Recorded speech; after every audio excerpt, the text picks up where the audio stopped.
saber de que hay una esperanza que es eterna y que nos espera, ¿cierto?, cuando el Señor venga, porque para ver esa gloria tenemos que perseverar. Un Señor, una iglesia, resulta tener a un mismo Señor. La lealtad debe ser la misma entre todos nosotros y es al Señor.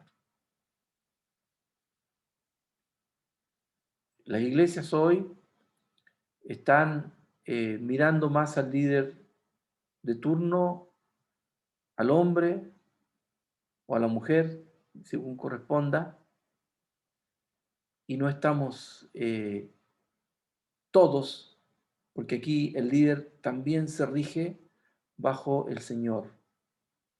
No somos nosotros los que establecemos los, la voluntad de Dios en medio nuestro. Lastimosamente, muchos creyentes, yo creo que a modo de, yo creo que porque le han creído más al líder de turno que al mismo Señor, porque no lo conocen, porque no conocen al Señor, han creído que la voluntad de Dios se establece a través del líder. Y si el líder dice algo, pensarán, bueno, si es un siervo de Dios, vendrá de Dios. Pero tenemos, hermanos, que estar cuidadosos en eso. Todos, entre nosotros, vamos tras la voluntad del Señor. Nadie puede llegar a decirnos que trae palabras nuevas del Señor. O el Señor me dijo tal cosa. Y si eso que dice está en contra de la voluntad escrita de Dios, eso es mentira.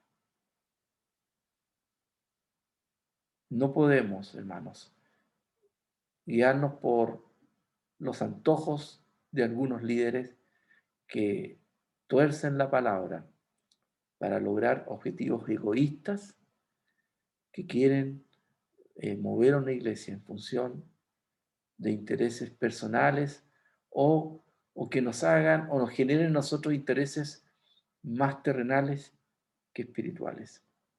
Vayamos con lo siguiente. Voy a pedir a Soledad que por favor nos lea estos tres que quedan ahí en pantalla. Una fe, un bautismo y un Dios. Una fe. Alcanzaremos la unidad de la fe en la medida que cada persona, grupo o denominación deje de lado sus criterios propios, sus convicciones personales o grupales, sus doctrinas y credos particulares y volvamos a la revelación dada por Dios a los apóstoles y profetas del primer siglo. Efesios 20 y 4:11 al 13. Un bautismo. Pablo no especifica a qué bautismo se refería, agua o del Espíritu. Más bien recalca el hecho de que la Iglesia ahora ha recibido un significado más rico de la obra salvífica de Cristo y del derramamiento del Espíritu Santo. Un Dios y Padre. Dios es Padre únicamente de aquellos que han nacido de nuevo. Cuando Pablo dice Padre de todos, se refiere a todos los que están en Cristo y no a todos y no a toda la raza humana. Gracias, Soledad. Por favor, vamos al primer punto que nos leyó Soledad, una fe. ¿Qué nos dice Efesios 2:20? ¿Alguien lo puede leer, por favor? A modo de refrescarnos acerca de lo que dice Pablo en Efesios 2:20. Edificado sobre el fundamento de los apóstoles y profetas, siendo la principal piedra de ángulo Jesucristo mismo. Gracias, Olga. Ahí están los fundamentos de nuestra fe, que ya reafirmaron o que los mismos líderes del inicio de esta iglesia, la iglesia cristiana, establecieron. Apóstoles, profetas, que ya hablaron antes, son la misma piedra, fundamento que hoy nosotros debemos tener como iglesia. Jesucristo. Esa es nuestra fe. Nada más que eso. Gracias a Dios tenemos una iglesia que, junto a otras iglesias cristianas, tienen su fundamento en aquello. Pero lamentablemente, en la historia de la iglesia cristiana, hemos tenido algunos que se han salido. Piensen ustedes que los mormones, los adventistas, los testigos de Jehová salieron de iglesia protestante, cristiana.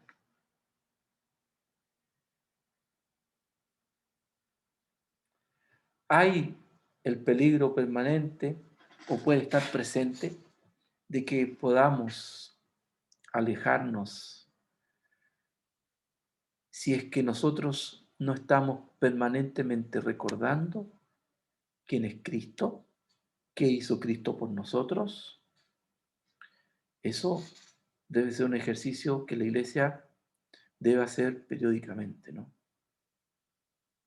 Una misma fe. Un bautismo que Pablo va más allá del bautismo en agua, y aquí comprende la obra completa del Señor. Hablamos del bautismo en agua y también se agrega un bautismo del Espíritu. Aquí estamos hablando de la obra plena del Señor en nuestras vidas. Como les dije en otra clase, la obra de Cristo, la muerte de Jesús en la cruz, fue más allá de simplemente quitarnos la pena del pecado o el castigo del pecado. Que eso lo hace la justificación, eso lo hace Cristo mismo al morir en la cruz. Nos perdona, ¿cierto? De,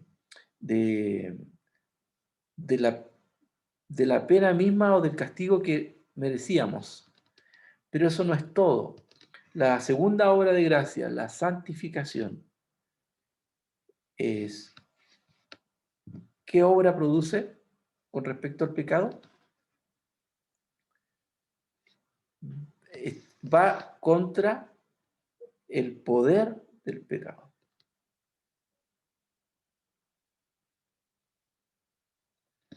Vamos entendiendo. Lo primero tiene que ver con la parte penal, judicial.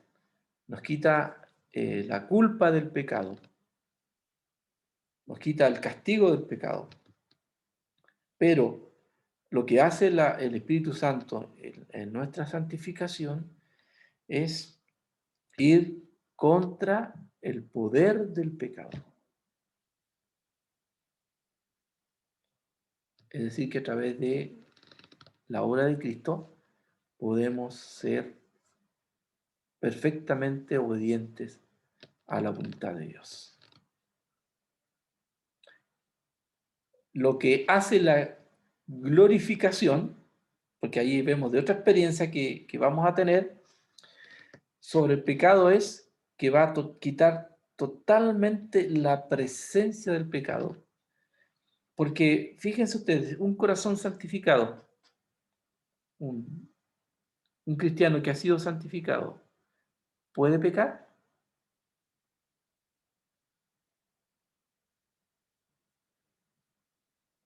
Sí. Sí, sí puede. No debe, pero puede. ¿Por qué? Porque todavía está presente en nosotros esa naturaleza carnal, esa naturaleza humana que nos genera allí la posibilidad, si que nosotros nos relajamos, si nosotros nos dormimos, si nosotros por ahí bajamos la guardia, eso que está allí de otra manera dominado, vuelva nuevamente a hacerse presente en nuestras vidas. Por lo tanto, tenemos que estar permanentemente pidiendo la obra del Espíritu Santo para que vaya llenando, ¿cierto?, nuestras vidas y vayamos allí guardando, ¿cierto?, de no ceder, ¿cierto?, a ningún relajo y de pensar de que todo está en cierta medida ya tratado o controlado. Eso no es lo que nos enseña la Escritura. debemos permanentemente estar en guardia, velando, cuidando, porque la obra del enemigo está allí presente.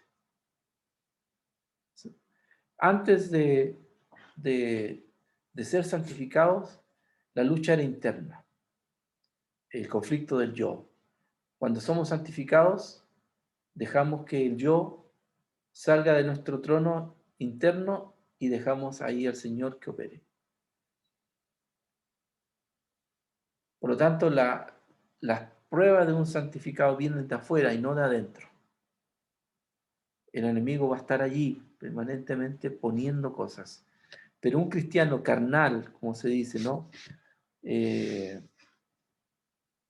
Por sí solo va a estar pegándose las zancadillas porque todavía no ha tenido victoria en su vida interior. Vamos al punto G. Dice, un Dios y Padre. Dios es Padre únicamente de aquellos que han nacido de nuevo. ¿Ok? Cuando Pablo dice Padre de todos, se refiere a todos los que están en Cristo y no a toda la raza humana. Todos no son hijos de Dios, pero Pablo nos dice que como iglesia tenemos que tener a Dios como quien guía nuestras vidas. ¿Ok? Si ustedes se dan cuenta, dentro de estos 7 aspectos está presente la Trinidad. Padre, Hijo y Espíritu Santo. A los 3 nos debemos. Los 3 han hecho la obra en nosotros. Y lo debemos tener siempre presente. Avancemos. Esta unidad que Cristo nos da debe también ser valorada por lo que ha significado, el costo que hay detrás, pero de parte nuestra también la responsabilidad que tenemos o el trabajo que tenemos por preservarla. Voy a pedir ¿quién no ha leído? No sé si Roberto o Juan. Roberto creo que no ha leído. Por favor, Roberto, si nos puedes leer. El precio de la unidad. Para poder entregar dones a los creyentes dones. Para poder entregar Ok, dones a los creyentes. Sí, ahí está además el dones, al final. Para poder entregar dones a los creyentes, tuvo que descender primero. No cabe duda que el descenso de Cristo es acto fundamental para la salvación y con ello para la existencia de la propia iglesia. La fuente de los diversos dones es el Señor ascendido. Cristo, tras vencer la muerte, retorna triunfante después de haber derrotado al enemigo de Israel. El objetivo final de Dios es llenarlo todo de Cristo. Según Efesios 1:23, la iglesia es la plenitud de aquel que todo lo llena en todo. Y la intención final de la oración de Pablo en Efesios 3:14 al 19 es que seamos llenos de toda la plenitud de Dios. Gracias, Roberto. Aquí Pablo hace mención a lo que dice el versículo 7 en adelante, y aquí hay unas palabras un poquito que pueden no ser entendidas en un principio, ¿no? Dice, pero a cada uno de nosotros fue dada la gracia conforme a la medida del don de Cristo, por lo cual dice, subiendo lo alto, llevó cautiva la cautividad y dio dones a los hombres. Y eso de que subió, ¿qué es sino que también había descendido primero a las partes más bajas de la tierra? El que descendió es el mismo que también subió por encima de todos los cielos para llenarlo todo. Pablo aquí lo que quiere decirnos es lo que el costo que significó adquirir o llegar a tener esta unidad como iglesia. Y ese costo lo pagó Cristo. Cuando Pablo habla de descender y de subir, en otras palabras, tiene que ver con la muerte, o sea, la encarnación de Cristo, su muerte y lo que le tocó vivir en este mundo. Por ahí algunos comentaristas nos hablan si definitivamente bajó a lo más profundo de la tierra, si estuvo con los muertos, si fue a predicarles y todo lo demás, pero detrás de todo eso lo que se quiere decir aquí que fue la muerte de Cristo, fue su obra, su sacrificio, la que ha hecho posible esta unidad.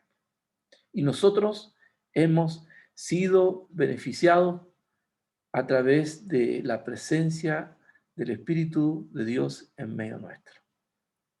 Eso debe generar en nosotros entonces una actitud de gratitud y de consideración con respecto a la iglesia, al cuerpo de Cristo, que somos la comunidad de los creyentes, porque si hoy debemos cuidar la unidad o procurar que en ella exista la unidad, es por lo que esto, las implicancias que ha tenido para lograrla. Cristo ha sido el gran sacrificio para lograr aquello. Si somos iglesia es por Él, gracias a Él. ¿Y qué objetivos buscamos, cierto?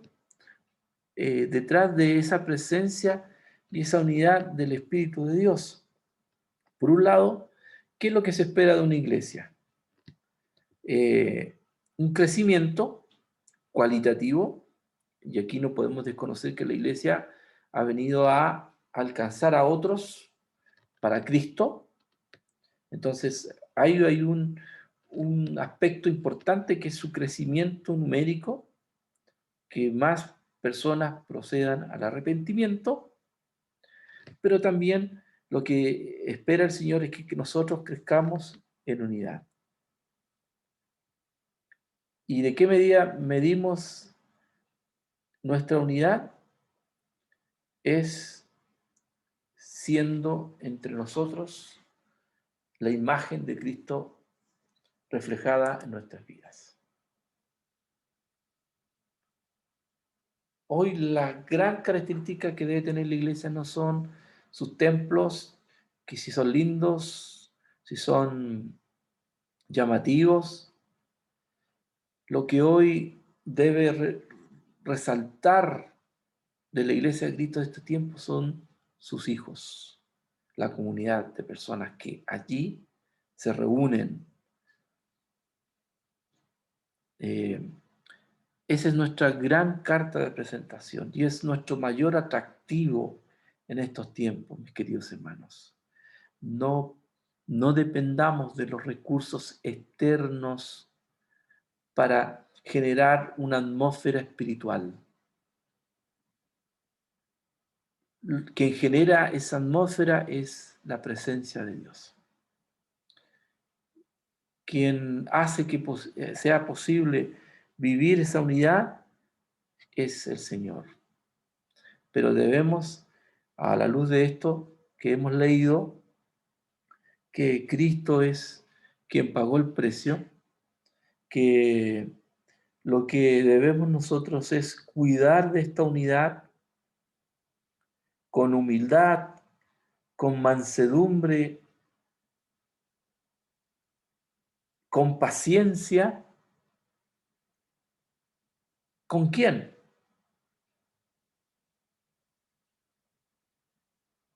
Con nosotros mismos. Las pruebas vienen a veces en aprender a ser iglesia. Esos son nuestros grandes desafíos hoy. Lastimosamente, vemos tantas divisiones, tantos conflictos como lo hablamos también en una clase, que Pablo aquí nos quiere llevar precisamente a eso, de nosotros ser los guardianes de la unidad. Algo que no vamos a lograr solo, como ustedes lo pueden apreciar aquí.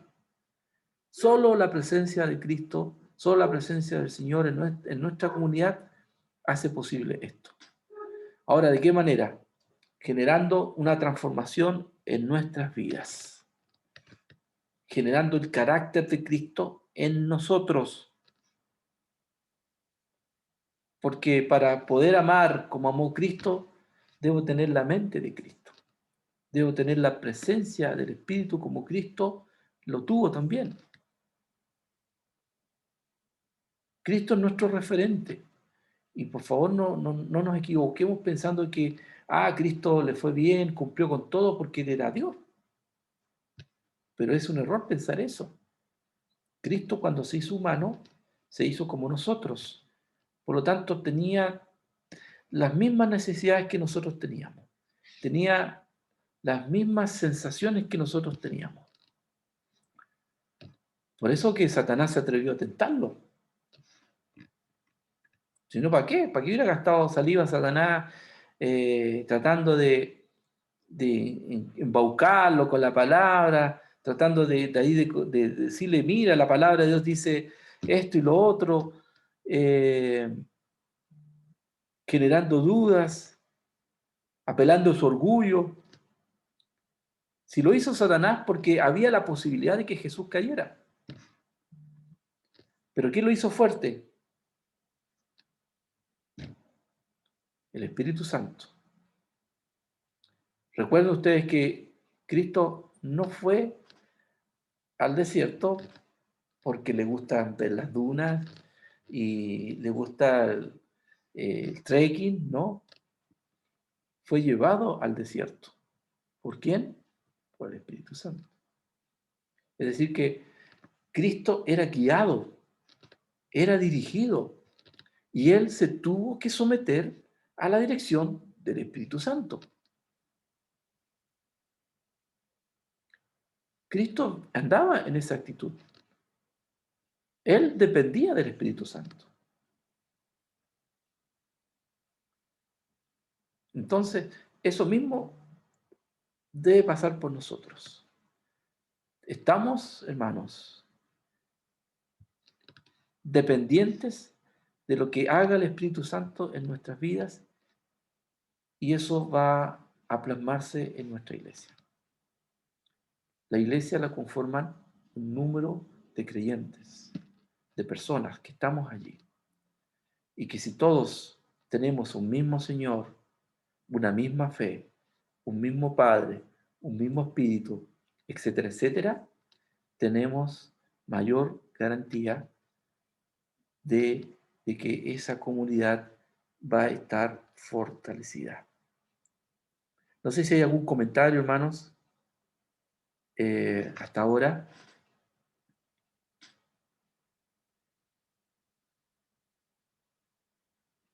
¿Todo bien? Muy bien, sigamos entonces. Pastor, ¿Sí? enterante cuando estaba comentando acerca de los 3 puntos en mansedumbre, cuando comenzó con Unidad, las mansedumbre, diapositivas. paciencia, ¿sí? Mm, Es que me acordé de que acá habemos, bueno, para un pueblo tan chico, que no hay más de 500 personas, hay 5 iglesias diferentes, aparte de la iglesia católica. Entonces, cada pastor, digamos, cada líder de cada congregación, en vez de llamar a la unidad, se hace separativismo. Y más aún, yo he sentido esa separación en mi condición de mujer, porque ellos dicen, que es pastora, no puede ser una pastora, no puede ser una mujer la que dirige la iglesia. Entonces, ha jugado bastante en contra la falta de unidad de nosotros, los creyentes. Cierto. Eso quería comentar, pastor. Sí, no es es interesante lo que nos dice, hermana, porque precisamente ahí vemos la tarea que tenemos por delante, ¿no? De ser el reflejo de Cristo y, y de que todos tenemos que aunar fuerzas en esto.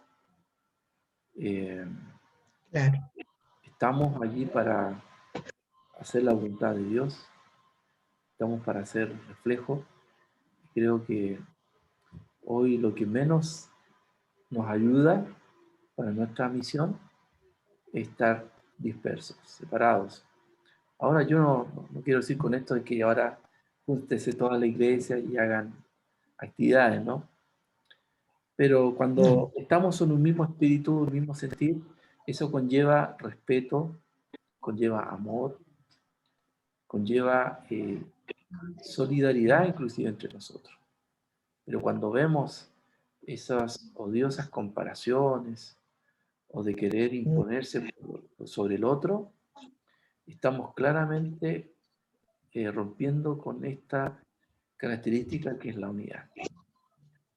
Creo que en ese sentido, a veces lo que tenemos que hacer es nosotros dar el ejemplo y demostrar que nosotros sí amamos y que tenemos en cuenta de que es Dios quien nos bendice, nos guía y nos llama al servicio. Así que, hermana, Sí, un desafío no menor, ¿no? sí, es pastor, y bueno, el Señor ha sido bueno con nosotros y nos ha bendecido grandemente. Y de hecho, nuestra iglesia es la iglesia evangélica que más tiene presencia en esta provincia. Sí. Ah, excelente, excelente. Cuando algo... mm, Excelente. Creo que la iglesia hoy se debe mucho y debe estar muy identificada, ¿cierto?, en el lugar donde se encuentra. Ese es un desafío grande que tenemos, ¿no? Y que hoy, sin duda, que es un trabajo que nos implica ser más creativos, más esforzados, más perseverantes, ¿no? Eh, porque en realidad cuesta a veces hacer un trabajo cuando a lo mejor no están todas las personas que pueden ayudar, o porque también las personas, cada uno está en sus lugares de trabajo, seguramente en las labores que allá hay, se ven ya tarde, después de una jornada de trabajo en distintos lugares. Son situaciones que nos llevan, ¿no? Nos llaman a pensar y repensar cómo llegar a aquellas personas. Juan Wesley sí. nos da un poco eso, algunos ejemplos, ¿no? Ustedes saben que la obra de Wesley se hizo principalmente hacia personas que estaban en una condición económica baja, muchos trabajaban prácticamente todo el día en las minas de carbón que en ese tiempo existían. ¿Y qué hizo Wesley para evangelizar a toda esa gente que vivía para trabajar, que dormía poco, que no tenía vida familiar, donde había muchos vicios, que era la manera de refugiarse de esa vida, ¿no? Yo creo que nadie quisiera tener esa vida de vivir casi esclavizado al trabajo, ganando tan poco que no les alcanza y sin la ayuda y la asistencia de nadie. Y allí Wesley fue tocado por el Señor para encargarse de ellos. ¿Y cómo los alcanzó? A ver si alguien sabe. ¿Cómo les predicó? ¿O dónde les predicó? En la calle. En la calle, en las plazas, en los bares. Él fue. Todas partes. Fueron a algunos Él lugares decía donde que él su fue. iglesia... ¿Y saben lo que hizo con los mineros? Él ¿Sí? iba y se instalaba ahí donde estaban las minas y esperaba los cambios de turno. Y allí les predicaba. O sea, en ese momento en que podía ser un tiempo muerto, una pausa en medio de toda esa vida agitada, donde seguramente subían aquellos hombres a de una faena larga, en medio de la oscuridad, todo sucio, y otros esperando bajar, Juan Wesley les predicaba. Claro. Y así alcanzó a muchas personas también.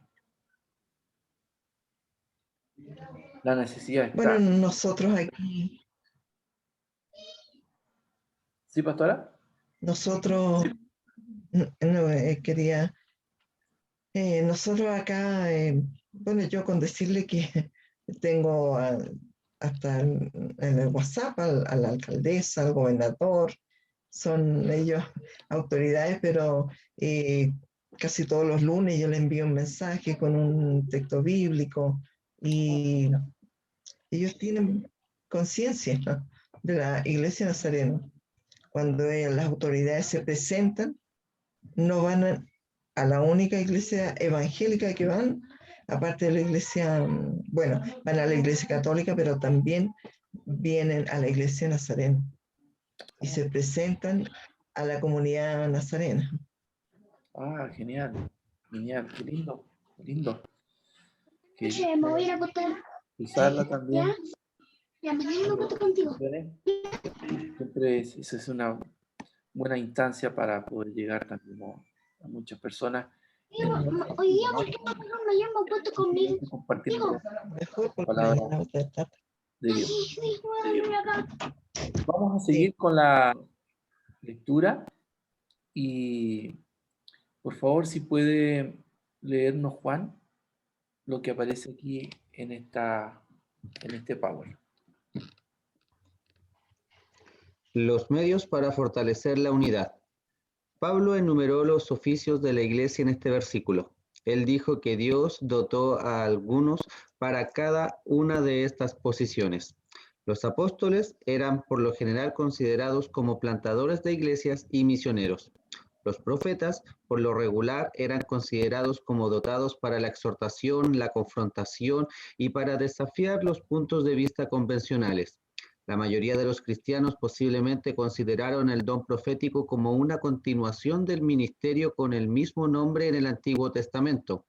Los evangelistas podían servir también como plantadores de iglesias y tal vez como profetas. Ellos se movían de un lugar a otro en vez de concentrarse en una localización. Los próximos dones u oficios son considerados por lo general como utilizados localmente. Pastores es el don de ser pastores locales para una iglesia. Los maestros eran responsables por transmitir las tradiciones del Evangelio. Los maestros eran considerados particularmente importantes antes de que los libros del Nuevo Testamento fueran canonizados porque ellos transmitían la tradición oral de la vida y enseñanzas de Jesús. Ok, pastor, gracias. Aquí Pablo hace una lista, ¿cierto?, de algunos ministerios o dones que habían en medio de la iglesia. Pero aquí lo que podemos destacar es que todos ellos, distintamente la función que tenían, el rol era, según el versículo 12 de Efesios 4, es la de perfeccionar a los santos para la obra del ministerio, para la edificación del cuerpo de Cristo. Esas son las motivaciones de fondo. Tenemos, hermanos, una labor que cumplir, un llamado, que tengamos presente aquello. No importa el cargo que estés cumpliendo. Aquí lo importante es que estamos construyendo una iglesia, la iglesia de Cristo, estamos colaborando en ello y lo que hagamos sea para hacer de nuestros hermanos mejores creyentes, para que la obra del ministerio se construya de la mejor manera y procuremos en ese sentido también la unidad. El trabajo que nosotros hagamos sea apuntando también a aquello. Lamentablemente, hermanos, vemos rivalidades y competencias por hacer bien nuestro trabajo y nos atrincheramos haciendo una labor que busca únicamente ese reconocimiento, ese aplauso, o quizás de mostrar quién soy, ¿no? Mostrar mis capacidades. Pero fíjense que lo que dice aquí Pablo es lo contrario. Que nuestro objetivo sea que la iglesia se mantenga siendo una, la de Cristo, que lo que tenga que hacer lo haga con la misma pasión y entusiasmo si fuera un apóstol o fuera quien estuviera a cargo de servir las mesas. Cualquiera sea la labor, yo lo que hago es edificar a la iglesia, bendecir a mis hermanos. Y en eso no tenemos que escatimar esfuerzo. No tenemos que andar peleando por cargos, no tenemos que andar ahí tratando de mostrarle a mi consiervo que yo tengo un poquito más de gracia que tú. No, hermano, no, por favor. Eso no puede tener cabida en medio de nosotros. Debe haber un trabajo, como dicen algunos, un trabajo colaborativo. ¿Qué quiere decir esto? Que no tan solo yo me preocupo de hacer bien mi pega, sino que también procuro de que los demás también lo hagan bien, rindan en lo que hacen. ¿Se entiende? O sea, cuando yo ya hice mi pega, sea capaz de ayudar a quien está todavía un poco complicado en esto. Sería, no sé, lamentable ver que alguien dice, yo terminé mi trabajo, listo, acabé, chao, cuando hay la posibilidad de ayudar a quien está a mi lado y juntos, obviamente, vamos a sumar fuerzas y vamos a lograr un gran objetivo. Y aquí el objetivo de fondo es la obra del Señor, no lo mío. Eso debe salir de nuestras mentes, nuestra actitud. ¿Ok, hermanos? No sé si hay un comentario. ¿Seguimos? Perfecto. Unidad, fe y conocimiento. ¿Qué quiere decirnos esto? Voy a pedir a Soledad. Creo que no ha leído. Sí. Por favor, Soledad. Ya. Unidad, fe y conocimiento. El objetivo final para la edificación del cuerpo es que éste llegue a la unidad de la fe y del conocimiento, alcanzando definitivamente la dimensión correspondiente al cuerpo, cuya cabeza es Cristo. Dicho de otro modo, que la dimensión del cuerpo sea proporcional a la de la cabeza. La idea es que todos los creyentes que forman una comunidad que los comprende a todas y que debe alcanzar una dimensión espiritual. Pablo escribió que esta madurez debía ser demostrada por los efesios y los creyentes modernos de tres maneras. Los creyentes debían hablar la verdad en amor. El amor debe proveer los parámetros para la manera como la verdad es dicha. Los creyentes también deben crecer en semejanza de Cristo. Los creyentes deben estar unidos por medio de Cristo. Ok, gracias, Soledad. Esto está asociado a lo anterior. Si tenemos ministerios, dones que el Señor nos ha entregado y que son para la edificación, ¿cierto?, de la iglesia, del cuerpo de Cristo, miren lo que dice el versículo 13, hasta que todos lleguemos a unidad de la fe y del conocimiento del Hijo de Dios, a un varón perfecto, en otras palabras, a un varón maduro, a la medida de la estatura de la plenitud de Cristo. Es decir, todo esfuerzo que hacemos por la iglesia va a incidir también en que todos estemos creciendo, madurando, perfeccionándonos, no bajo nuestros parámetros no según lo que la mayoría hace, ¿no? Porque tendemos a compararnos entre nosotros. Y eso no es lo correcto. No podemos comparar nuestro trabajo o lo que hacemos o lo que somos en función de quiénes son mis pares o quiénes están alrededor nuestro. Eso es un parámetro bastante básico, por decirlo de una manera, porque nuestro modelo aquí claramente es Cristo. Debemos llegar a ser un varón perfecto a la medida de la estatura de la plenitud de Cristo. Una vez más sale Cristo aquí a la palestra como nuestro gran referente. Claramente ese es nuestro objetivo, hermano. No veamos a Cristo como alguien lejano, como alguien en quien no podamos siquiera pensar en igualarlo cuando para allá tenemos que apuntar. Hacia Cristo tenemos que apuntar en nuestra manera de ser. Bueno, aprendamos de Cristo entonces y veamos cómo lo hizo Él. Pablo nos dice que esta madurez se demostraba cuando vemos e identificamos a un creyente maduro, porque hablan, dice aquí, la verdad en amor, sin herir, sin buscar odio, dicen lo que es correcto y de buena manera.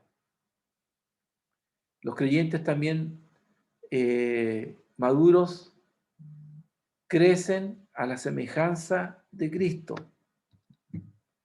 y también están unidos por medio de Cristo.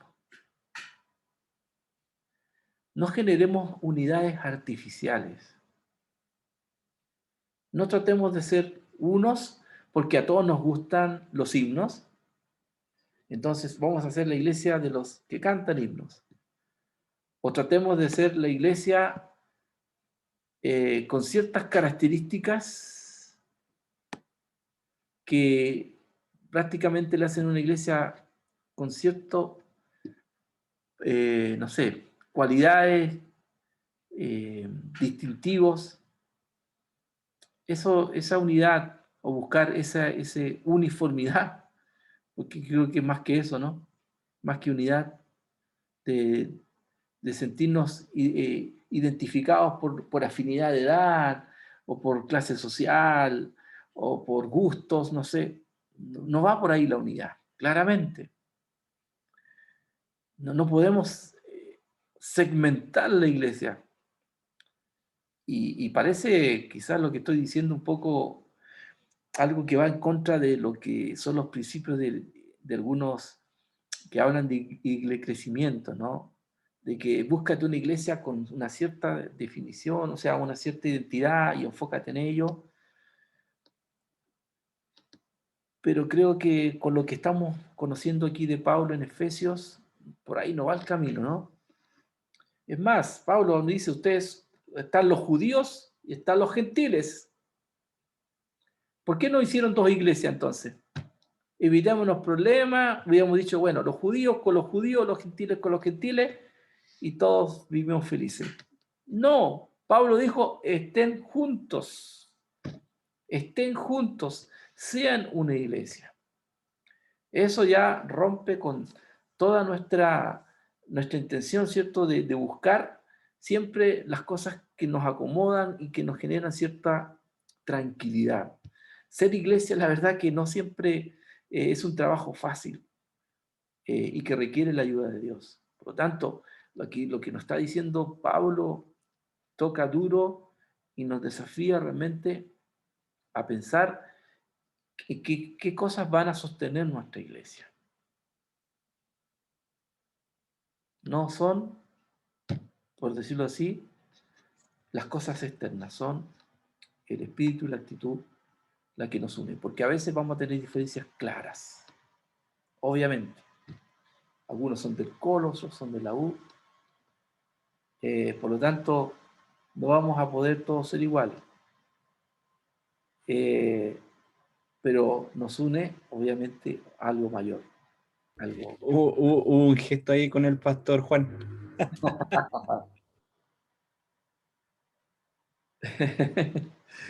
Muy bien, hermanos. ¿Qué tal si hacemos una pausa y nos damos unos 15 minutos para seguir con la clase? Ustedes saben que hoy es la última clase, necesito avanzar, así que vamos a tomarnos 15 minutos, por favor.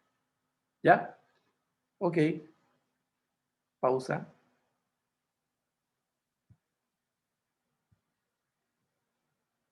Muy bien, hermanos. Un segundito, voy a compartir pantalla.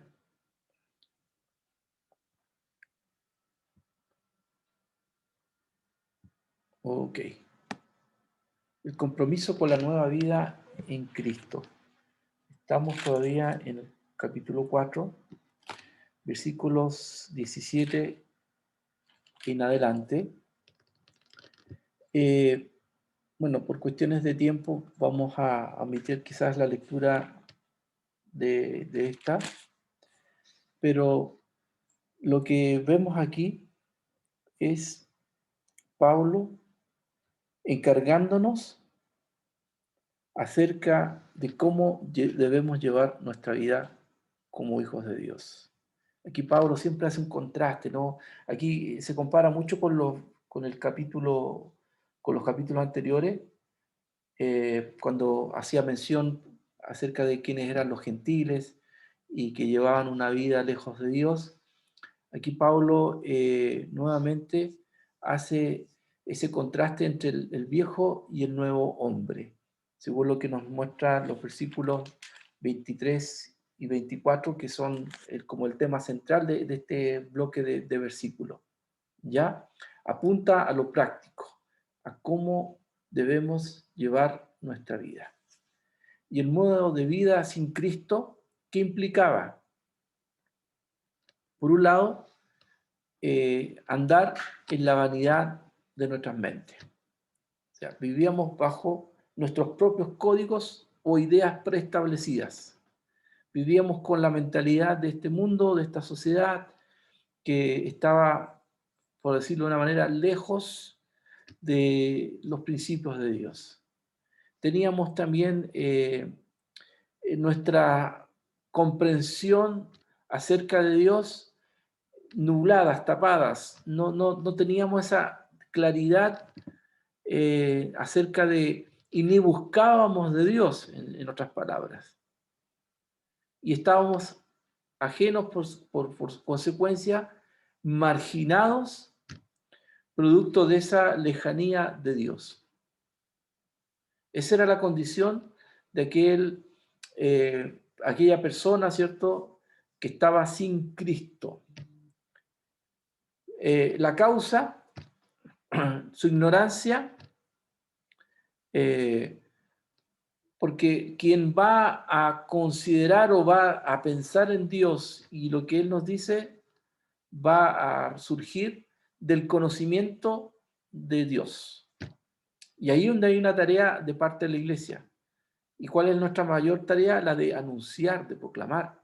¿Para qué? Para que ellos que no han conocido a Dios, o por lo menos no han considerado en sí las palabras de Dios, porque hoy, ¿quién lo conoce a Dios? ¿O quién no sabe quién es Cristo quizás? Pero tiene una visión parcial, sesgada, tiene una idea evidentemente equivocada, porque puede que la mitad de las cosas estén bien, pero otras no.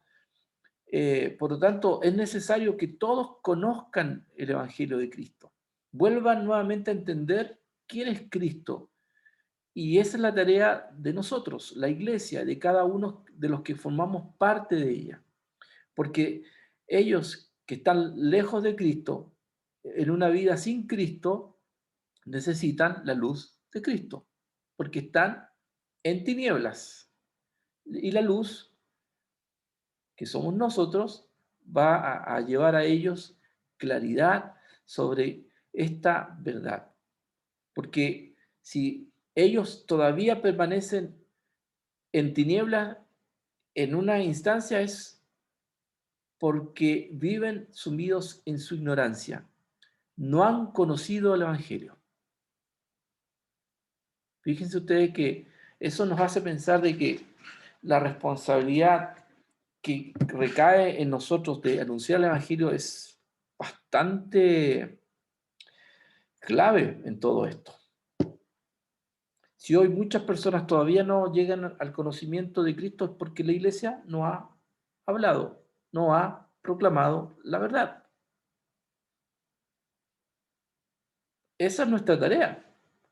Pero por otro lado, hay personas que han escuchado el Evangelio, pero aún así, dice aquí, han endurecido sus corazones, aún oyendo de ese Evangelio. Y en esa situación es mucho más complicada porque ellos han tomado una decisión y ahí Satanás en muchos casos también toma un mayor control. No quiero decir de que son personas perdidas del todo, pero cuando hay una decisión ya determinada a negarse el Evangelio y inclusive a hundirse más hacia lo que es esta vida sin Dios, esto es como caer en un pantano, ¿no? Y si tú te vas moviendo, te vas hundiendo y vas perdiendo esa sensibilidad en cuanto a lo espiritual. Por eso que cuesta, dice, y lo dice la palabra, ¿no? De que el que se ha alejado de Dios, que vuelva también, bajo ya el conocimiento de Dios, porque ya hay una determinación ya mucho más intencionada y que se resiste a aceptar las virtudes del Señor, o sea, los beneficios de Él no son inclusive de importancia. Y frente a esta situación, el llamado de Dios es claro al decirnos en los versículos 22, en cuanto a la pasada manera de vivir, despojados del viejo hombre que está viciado conforme a los deseos engañosos. Dejen esa vida pasada. Y el 23 dice, renuévense en el espíritu de vuestra mente. Renueven su actitud. Eso está asociado a Romanos 12, ¿no? ¿Cierto? Cuando Pablo les dice también a ellos, no os conforméis a este siglo, sino transformaos por medio de la renovación de vuestro entendimiento, para que comprobéis cuál sea la buena voluntad de Dios, agradable y perfecta. Fíjense ustedes que la verdad viene por el conocer esa verdad. O sea, entramos en razón. Nuestro espíritu se despierta cuando oímos el mensaje. Por lo tanto, es importante que estemos permanentemente anunciando el Evangelio. No dejemos de hablar, no dejemos de hablar de Cristo y de las consecuencias del pecado para que el mundo entre en razón y se dé cuenta lo mal que está llevando su vida cada vez que se aleja de Dios y cada vez que no considera su condición espiritual frente a Dios. El ser humano está en problemas y los problemas son con Dios. El otro día estaba escuchando a un comentarista respecto a una pregunta. ¿De qué nos salva el Evangelio? Yo les pregunto a ustedes, ¿de qué nos salva el Evangelio? Parece obvia la pregunta, pero díganme, por favor, intenten de responderme. ¿De qué nos salva el Evangelio? El Evangelio en sí no nos salva, po. El creer, ¿cierto? En Jesucristo, eso es el que nos salva. Pero el Evangelio, digamos, por sí solo, no, pues necesita haber el acto de fe de uno para creer lo que el Evangelio nos está anunciando, que es Jesucristo Salvador. Sí, bueno, si vamos a, claro, obviamente el mensaje y la obra viene en Cristo, pero finalmente, ¿a qué nos conduce? ¿A salvarnos de qué? Ya sea Cristo en el Evangelio que se proclama. ¿De qué nos salva?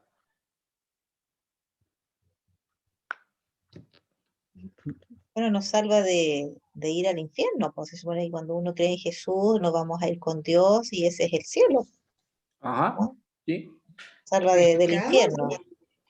Sí, nos salva de, obviamente que lo que hace Cristo es librarnos del pecado para no caer en el castigo eterno o la ira de Dios. Pero fíjense que eso, lo último que acabo de decir, es el tema. Y este comentarista decía eso. Este evangelio nos salva de Dios. Es un poco paradójico, ¿no? Nos salva de Dios. Porque quien da el castigo es Dios. Dios. Pero lo interesante de este evangelio es que Dios mismo también nos da la salida o la solución.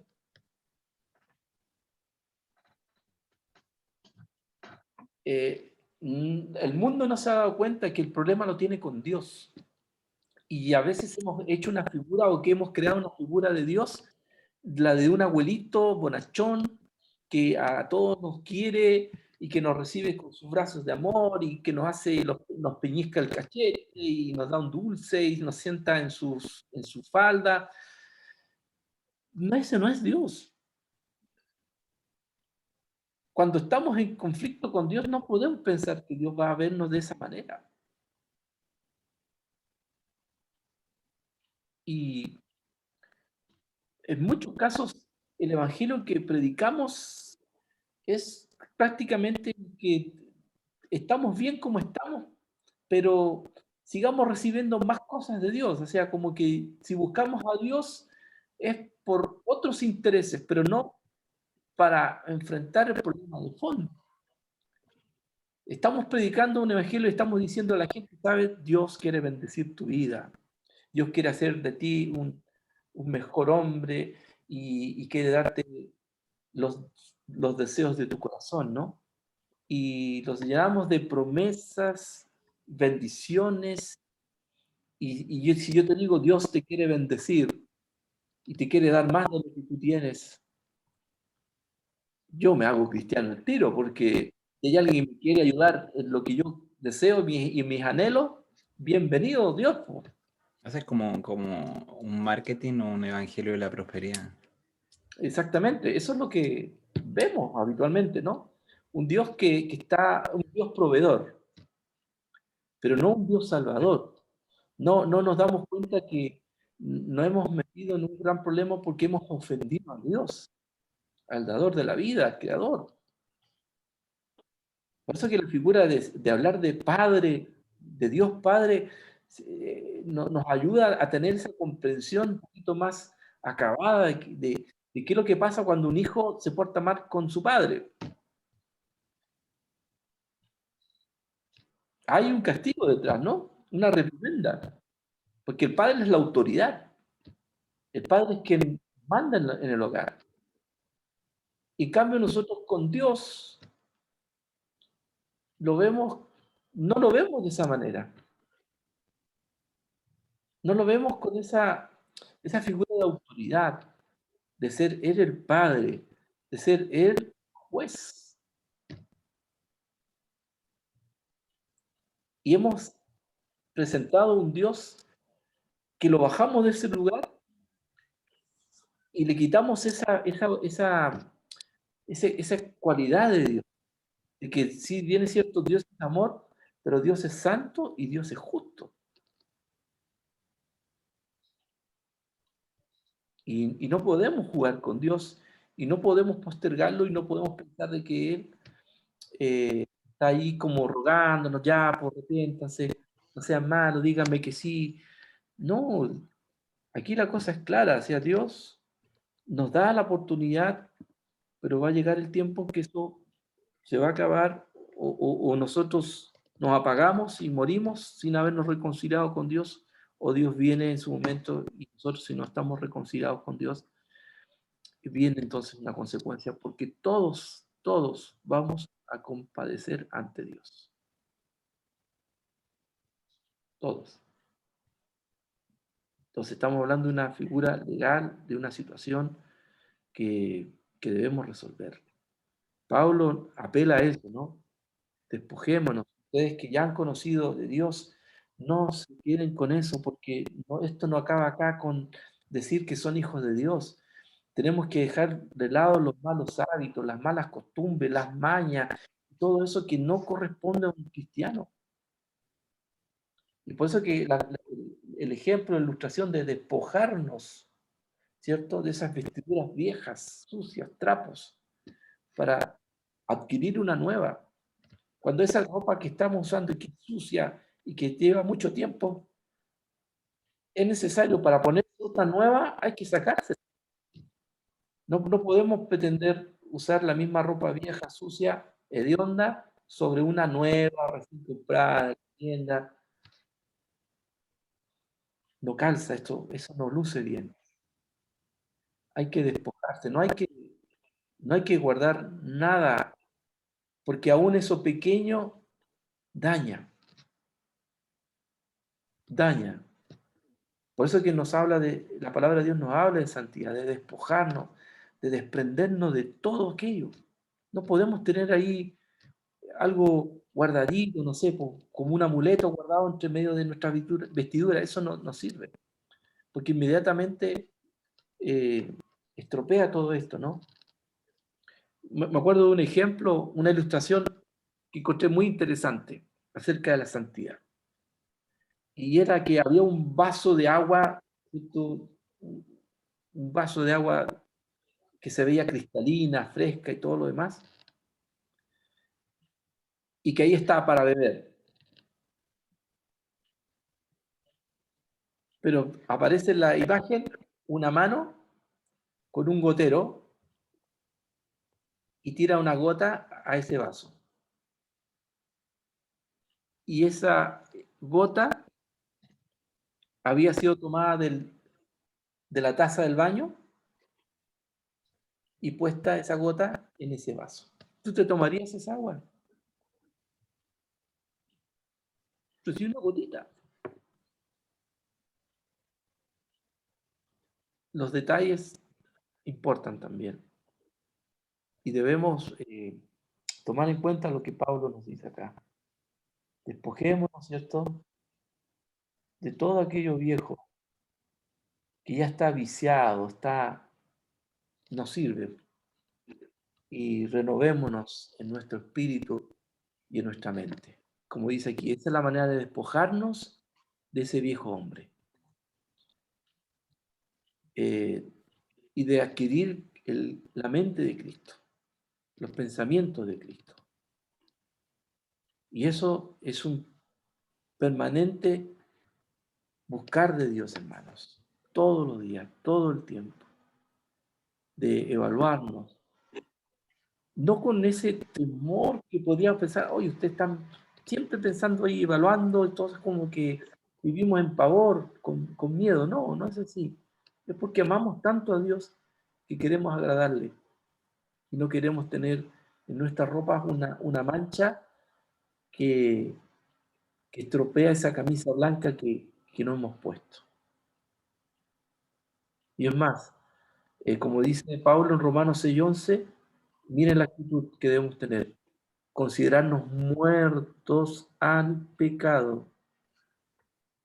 El pecado no puede morar en nosotros. No podemos tener pecados regalones, no podemos tener por ahí cosas que todavía están en conflicto. El Señor nos tiene que ayudar a ser más que vencedores, a tener victoria sobre Él. Amén. Porque esa es la iglesia que Dios quiere, una iglesia santa, una iglesia que esté a la altura de lo que somos, la iglesia de Cristo.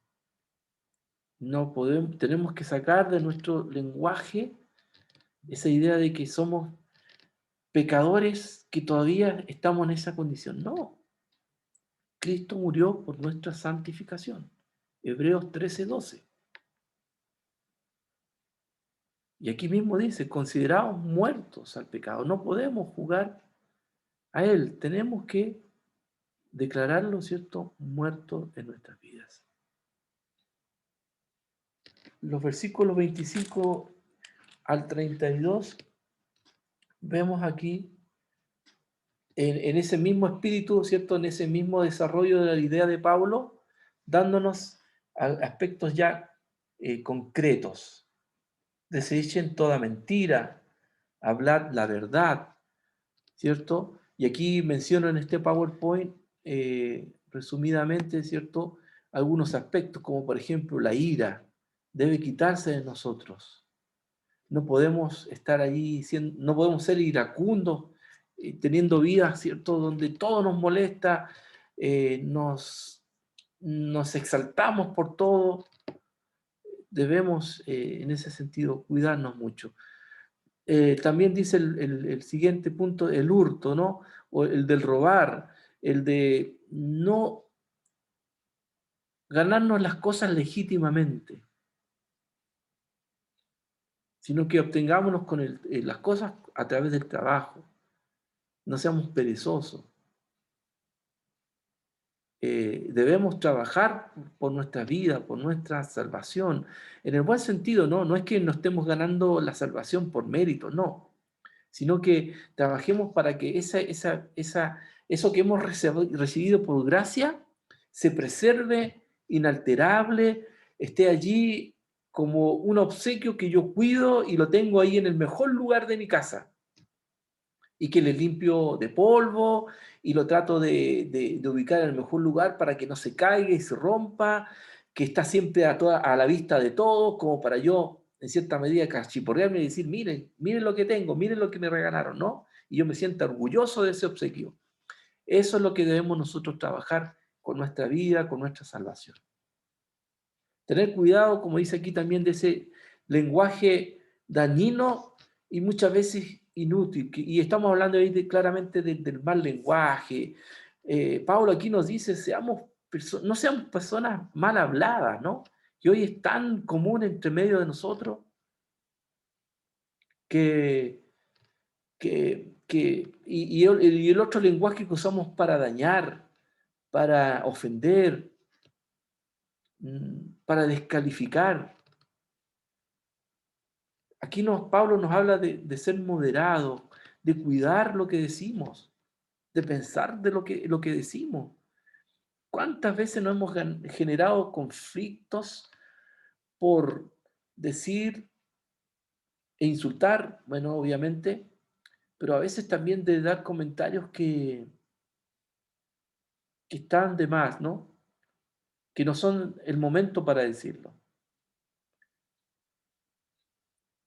Sé que siempre tenemos que hablar con la verdad, pero siempre en amor. Cuando lo decimos en ciertos ambientes, en ciertas circunstancias, tenemos que reconocer que a veces lo hacemos para incomodar, para atacar, para defendernos.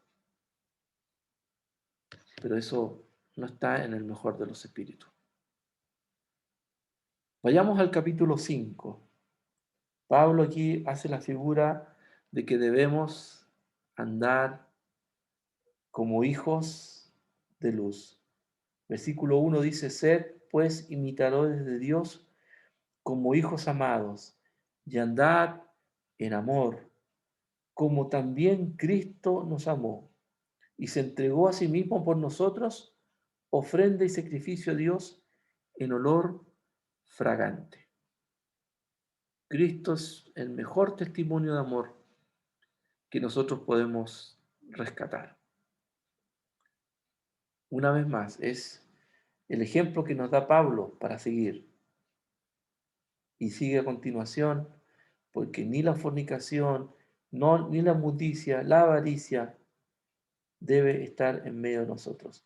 Tomando una vez más el hilo de este tema, de despojarnos del viejo hombre, de no hablar palabras deshonestas, necedades ni truhanerías, que no convienen, sino antes bien acciones de gracia, que destaquemos más que nada por eso, ¿no? Porque hacemos cosas de bien. Y así Pablo describe en estos primeros 14 versículos esa vida correcta, esa vida que, fíjense ustedes, son consejos para nuestras relaciones interpersonales. Dios está más preocupado de que estemos bien con nuestro prójimo que con Él, ¿eh? ¿No notan? Y el ejemplo evidente son los 10 mandamientos. Esto siempre se lo enseño a los niños. De los 10 mandamientos del Decálogo de Moisés, los primeros 4 son para regir nuestra relación con Dios. Y los otros 6 con nuestro prójimo. Es decir, que hay más leyes en razón de nuestras relaciones interpersonales que con Dios. Dios está más preocupado que estemos bien con nuestro prójimo. Porque hay un principio espiritual, ¿no? Estando bien con nuestro prójimo, estamos bien con Dios. Porque para poder estar bien con el prójimo, necesitamos de Dios. Andar en amor y luz. El comportamiento de Dios hacia nosotros se convierte en la medida de comportamiento nuestro hacia los demás. Es importante ver que Dios es mucho más que nuestro ejemplo. Muchos errores vienen en la iglesia cuando Jesús es presentado únicamente como un ejemplo de conducta, pero no como la esencia misma en nosotros. Esta aclaración la hace un comentarista, ¿no? Es un referente, sí, pero más que decir qué hago, qué no hago, es aprender también de Cristo y la actitud que Él tuvo con su Padre. Fue obediente, fue humilde, se sometió a la dirección del Espíritu Santo, aprendió a sufrir, aprendió a perdonar, tuvo que guardar silencio. Eso Cristo se refleja en una relación íntima con su Padre. Nada más que eso. Recuérdense que Él se despojó de su condición absoluta de Dios. Él era Dios, es Dios. Y cuando vino a este mundo fue Dios divino y humano. Pero estaba en una naturaleza que podía jugarle en contra porque Él iba a sentir dolor, iba a sentir hambre, frío.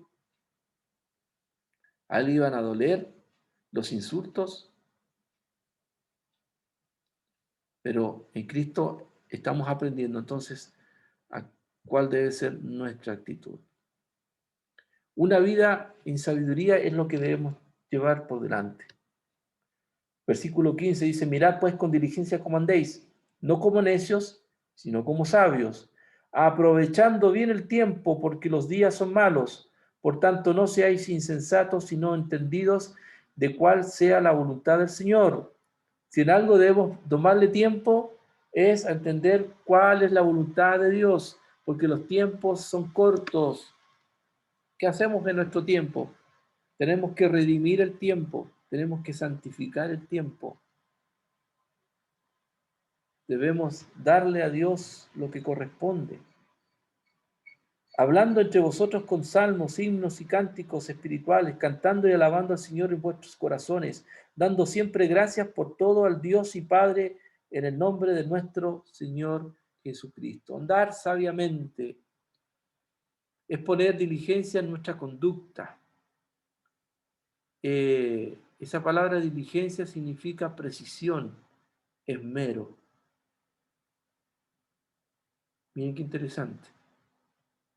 No necesariamente significa andar diligencia, uno puede asociarlo a tener una vida agitada, ¿no? Rápida, pero lo que aquí habla de ser preciso, o sea, que hagamos las cosas correctas, justas y con la debida atención. Vivir sabiamente es aprovechar bien el tiempo, redimiendo el tiempo, o sea, rescatando, salvando, quitándole al tiempo para Dios, quitándolo de toda esa agenda apretada que tenemos, rescatemos de eso el tiempo para Dios. Es un desafío que hoy tenemos. Las luchas no son la persecución, no estamos sufriendo violencia y las pruebas no vienen por ahí, ¿no? Son si somos capaces de a veces dar más tiempo del que tenemos a Dios. Porque hay cosas que nos ocupan más tiempo y le roban el tiempo a Dios. La vida en plenitud del Espíritu. Seamos, dice el versículo 18 en adelante, plenos en el Espíritu, llenos del Espíritu. Es un mandato. Debemos buscar de Dios, llenarnos de su presencia. Y eso es intencionado. Vivamos con gozo y oración, una vida devocional, una vida que ocupa tiempo para adorar a Dios, hablar con Dios. Fíjese aquí, Pablo rescata y valora y le da su lugar a la iglesia, dentro de la iglesia, a estos tiempos. Que no pensemos que son tiempos extras, complementarios a otras cosas más importantes. No son adornos dentro del culto. La oración y la alabanza deben estar presentes, mi hermano. La iglesia primitiva lo practicó y así en la historia muchas veces eso tomó un lugar imprescindible, importante. Hoy le damos más tiempo a otras cosas, pero esto debe estar siempre en nuestra liturgia, en nuestro tiempo de adoración. Para hablar con Dios, para darle gracias a Dios. Debemos ser agradecidos con Él. Bendigámosle al Señor en todo tiempo con nuestro ser. Pablo también toca un tema del 21 en adelante acerca de la relación de familia, matrimonial y familiar, incluyendo a los hijos. Y aquí hay algo importante. Esto podría dar para más, pero lamentablemente el tiempo no nos alcanza. Pero dice, sométanse unos a otros en el temor de Dios. Miren, parte con eso, este primer principio, sometimiento mutuo. Sometimiento mutuo. Debe haber una disposición en la comunión cristiana a servir a cualquiera, a aprender de cualquiera, a ser corregido por cualquiera, sin importar la edad, el sexo, la clase o cualquier otra división. Ese comentario lo encontré interesante. La sumisión. O sea, aquí no es por que yo me deba solamente a las autoridades. Yo debo tener esa misma actitud de escuchar a un niño porque hay algo que él me puede enseñar. O de una mujer, como es nuestra esposa. O de un hombre, si es el caso contrario. O la relación con nuestros hijos. O sea, hay una relación de sometimiento mutuo. Eso no quita el hecho de que tenemos diferentes roles. Y aquí Pablo lo menciona. Las casadas, sujétense a sus maridos, como el Voy a Señor. buscar a mi esposa, pastor, para que escuche esa parte. ¿Cuánto dicen amén? No. Tengo 3 mujeres, así que soy yo el que escucha, así que solamente un comentario. Pero también dice, porque el marido es la cabeza de la mujer, así como Cristo es la cabeza de la iglesia, la cual es su cuerpo y Él es su Salvador. Hasta ahí parece interesante para los hombres, ¿no? Pero pasamos al versículo 21 y aquí entra el lugar o el trabajo que tenemos que hacer los varones. Amar a vuestras mujeres como Cristo amó a la iglesia y se entregó a sí misma por ella. Es decir, que tanto el hombre como la mujer, esposa a esposa, nuestro referente es Cristo. Así como Cristo amó a la iglesia, así como Cristo es la cabeza de la iglesia. Estamos hablando de obediencia y estamos hablando de amor. Si hacemos eso en toda su dimensión, lo que vamos a tener como resultado son matrimonios fuertes. Pero basta que uno de estos se desbalance y vienen los problemas. Cuando el hombre deja de amar y respetar a su esposa, obviamente lo que puede venir es que esa mujer se ponga en una actitud de rebeldía, ¿no? Y lo triste, y aquí lo asumimos, es que en muchos casos ese desbalance ha sido porque no hemos cumplido con nuestros roles. Y los hombres en muchos casos tampoco hemos sabido ser la cabeza de la familia. Nos han dado ese lugar, pero tampoco lo estamos cumpliendo. O sea, no es una cosa de abuso de poder, a veces ni siquiera el uso del poder y la facultad que nos da porque no estamos dirigiendo nuestras familias. Y en muchos casos la mujer ha tenido que asumir el rol de cabeza porque el marido no tiene ni quiere dirigir a su familia. Solamente quiere ser un proveedor y que llegue a la casa y no nos moleste. Pero hay una tarea mayor que es la de dirigir nuestra familia, velar por que ese sea un lugar de amor, de armonía y que Dios sea quien dirija las decisiones. Cuando un varón, y esto es una crítica hacia nosotros, no estamos cumpliendo ese rol de cabeza, pasan todos estos problemas. Obviamente la esposa se va a aburrir de no recibir, ¿cierto?, de ese esposo la guía, el consejo oportuno, porque simplemente no estamos haciendo esa tarea.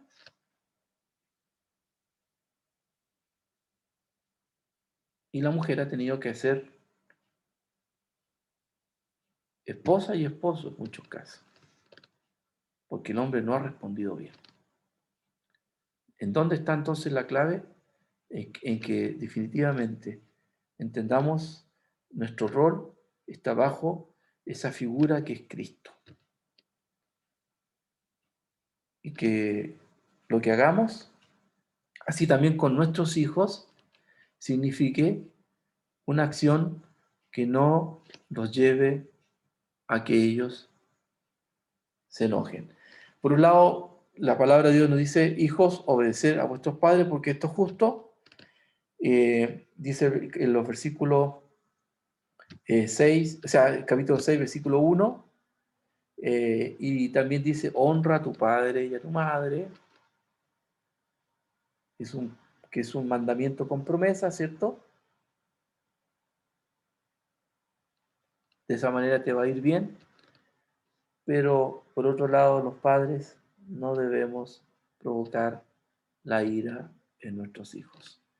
Y en muchos casos, esa ira, ese enojo, esa rebeldía de nuestros hijos es porque no hemos sido justos con ellos. No hemos sido sumisos hacia ellos en el sentido de que ellos no son nuestra propiedad. Pablo dice esto en el contexto en que en ese entonces la ley romana permitía que un padre tenía el derecho sobre su hijo, inclusive la vida de su hijo. Podía castigar a su hijo hasta la muerte, venderlo y hacerlo esclavo, porque era de su propiedad, lo mismo que la mujer. Eso se revertió gracias al cristianismo, que llegó al Imperio Romano y estableció estos principios de igualdad, de respeto, de amor. Eso lo trajo el cristianismo al Imperio Romano. Entonces lo que dice Pablo acá es revolucionario.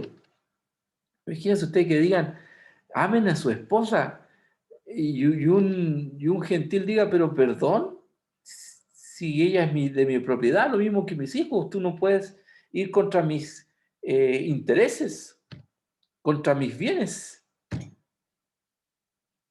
y que le ponga la condición de él, de que son todos copartícipes de estos bienes. Estamos hablando de leyes revolucionarias para su entonces, pero que tienen mucho sentido porque a quienes se les dirige es a la propia iglesia, a los que somos de Cristo. Pasamos aquí ahora a la última etapa de este capítulo del libro, que es acerca de las luchas espirituales que enfrenta la iglesia y cada creyente. Pablo usa la figura del soldado, que era algo que él tenía probablemente muy asimilado por el ejército romano y todo lo demás, que destacaban en aquel entonces, ¿cierto? Por sus hazañas y por el carácter que tenían los soldados, ¿no? Hombres de disciplina, aguerridos, valientes, y en esa figura, Pablo entonces nos trata de exhortar y de aconsejar acerca de esas luchas espirituales que tenemos como creyentes. Cada creyente es un soldado de Jesucristo y debemos estar nosotros bajo esa altura o esa actitud de estar preparados, de entender de que vamos a tener oposición, luchas del enemigo que van a hacerse presentes en nuestras vidas. Por lo tanto, no podemos andar desarmados y desprotegidos cuando lo más probable es que recibamos ataques. Eso asumámonos, hermanos, vamos a tener oposición, vamos a tener ataques. ¿Cómo entonces se fortalece un cristiano? A través de estos implementos que Pablo describe. La razón para usar esta armadura es para resistir las acechanzas del diablo. Y diablo o demonio, en su significado original, es calumniador. Es un enemigo astuto, señor de la mentira, y que va a hacer todo su esfuerzo para vernos caído. Las acechanzas que menciona Pablo tienen que ver con las artimañas, las astucias y el poder diabólico. Es decir, que el ataque del enemigo no necesariamente va a venir así metiéndonos susto, trayéndonos, no sé, algún espíritu, no, un demonio. No precisamente son esas la única arma, no es la única arma que tiene el enemigo. Usa el engaño, la seducción, apunta a lo hermoso, a lo atractivo. Y ahí podemos pisar el palito, como se dice. ¿De qué está conformada nuestra armadura? Dice Pablo aquí que debemos ceñirnos con la verdad. Ceñirnos tenía que ver con ponernos ese cinturón y que para poder usarlo había que estar en pie. Es decir, con una actitud de guardia. Ponerse ese cinturón no era para permanecer después sentado, sino que por el contrario, nos obligaba a estar en pie, en guardia. Si querías sentarte, tenías que sacarte ese cinto. Pablo nos dice, manténganse en guardia, en otras palabras. Pónganse también la coraza, ¿cierto?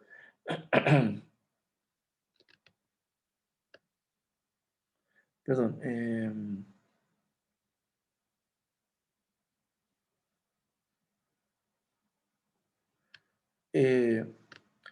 Ponernos entonces la coraza, El ¿cierto? 14, pastor. Sí. El verso 14. Estad pues firmes ceñidos vuestros lomos con la verdad y vestidos con la coraza de la justicia. La coraza nos provee protección para esas partes del cuerpo que son vitales, ¿no?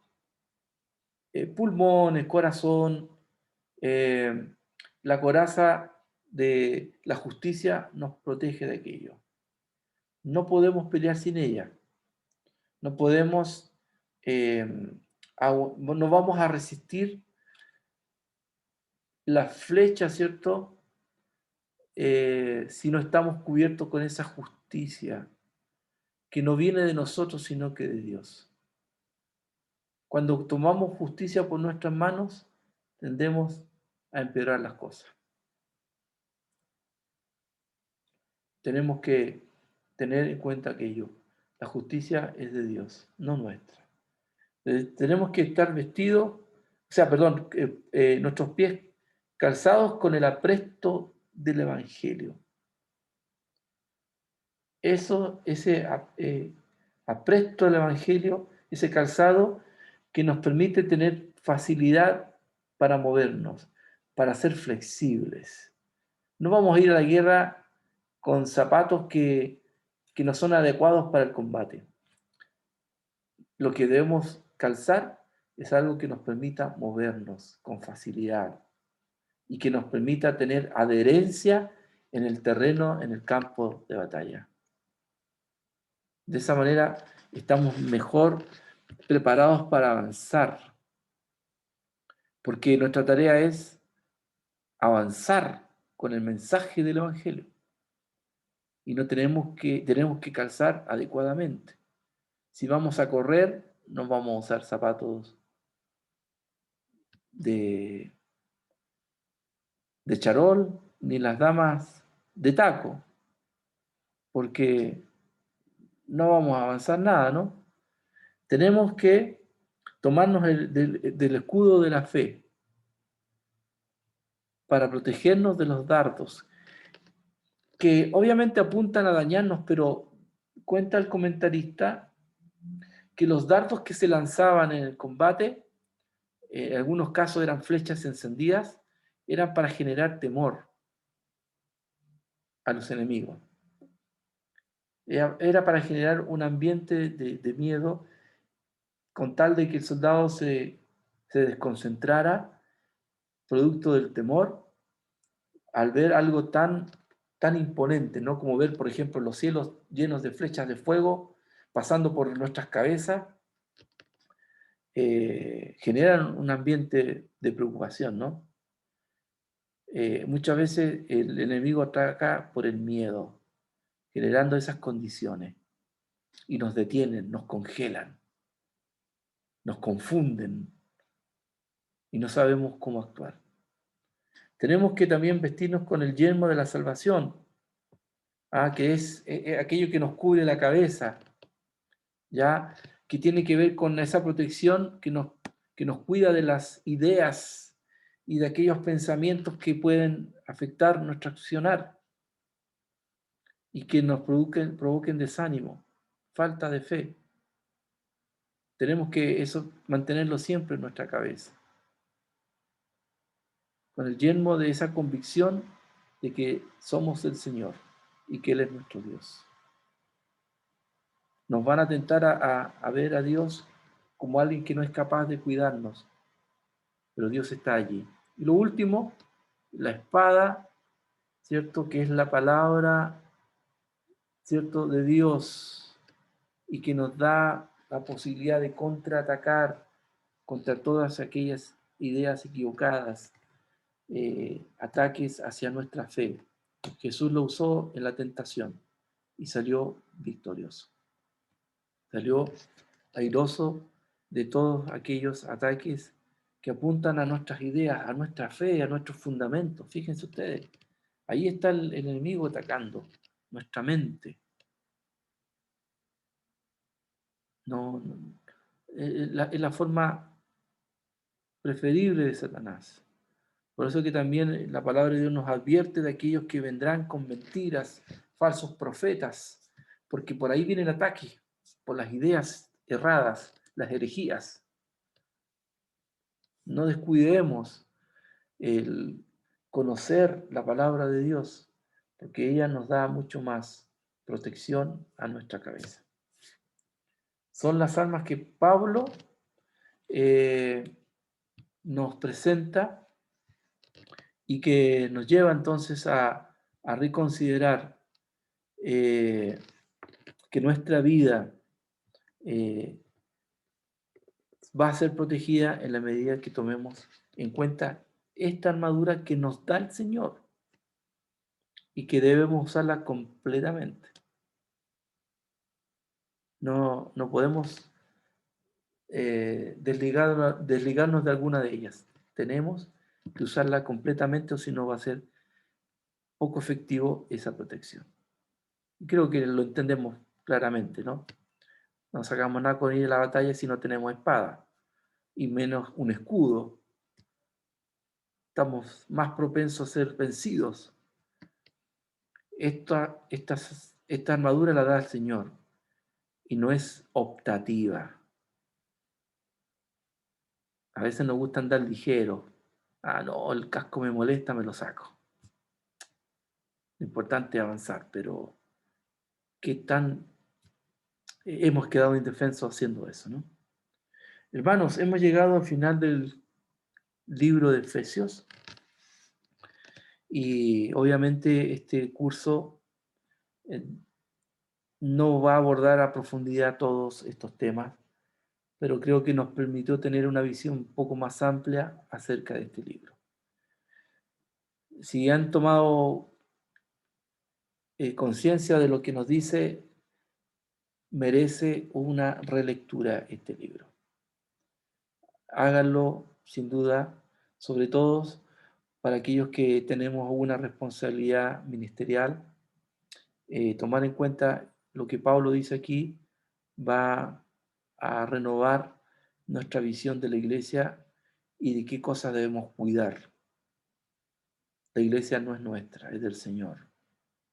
Y los que estamos sirviendo la iglesia con diversos ministerios, hemos entendido que todos somos parte de esta familia y todos somos siervos de Dios y que debemos tener también las mismas preocupaciones y la misma visión que tiene nuestro líder, porque juntos formamos parte de esta familia espiritual.